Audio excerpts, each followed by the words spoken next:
hot enough today, I almost want to get in the center of the barrel and just let the water hit me right in the face. Yeah. But that's not the purpose of this, is it? No. What But is it? it is nice on a cool day. This is our root washer, and we've been trying to expand our ability to wash and clean root vegetables because we have recently put together a root cellar that allows us to store root vegetables all through the winter, as well as keep our produce fresh in the summer. And this gives a nice, easy washing process. We pour the vegetables in this side, turn our high pressure sprayer on, and it rolls them through the 8-foot length, and they come out clean on the other side. So it allows us to really step up the number of fresh root vegetables we can provide to the Ottawa area in the winter. And what I think is especially interesting is what's making it spin. Yep, that's the neat thing too. Yeah, the vegetables are grown with solar power from the sun, and then we also use solar panels on our barn roofs in order to collect energy and power things like our root washer. You're completely off the grid here at Rainbow Heritage Gardens, right? We are. Yeah, it's been quite an adventure. So I've never seen a root cellar before. How does it work? So essentially with the root cellar, what we're doing is we're trying to gather as much of that geothermal energy, that constant in the ground as possible.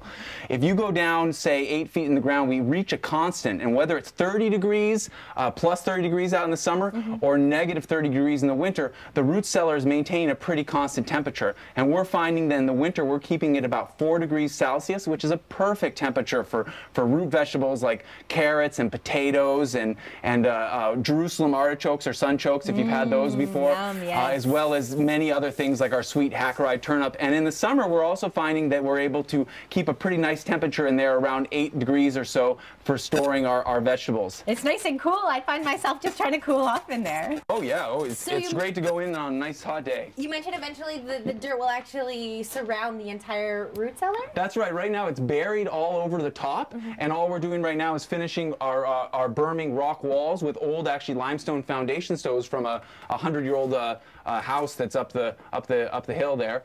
And so once we do that, this will all be filled in the sides. We're going to plant grapes and things like that. They're going to grow around the sides to really shade this kind of foyer. It's like a little airlock foyer.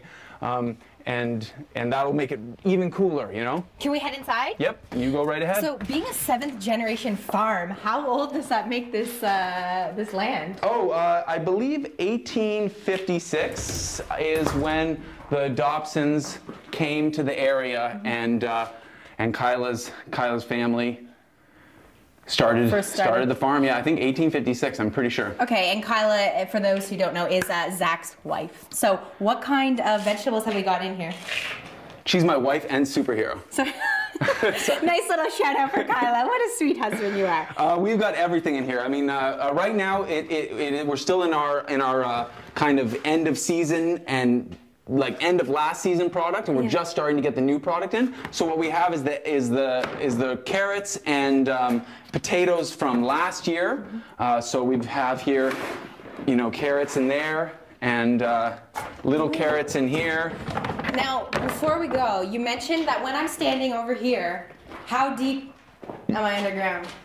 Yeah, right at the back here, because at the back it's the furthest back. We're about 40 feet back into the side of a glacial moraine hill, means deposited by the glacier, and we appreciate that because now we're keeping our vegetables cold.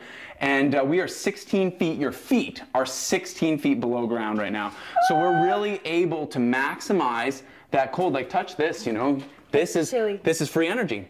So we use solar panels to run the root washer and to run the lighting in here, but we don't use any other power to cool this. Instead of putting in a big compressor condenser or something like that, we are just simply building a structure that's strong enough and durable to hold the earth above it so that we can tap into that free geothermal energy.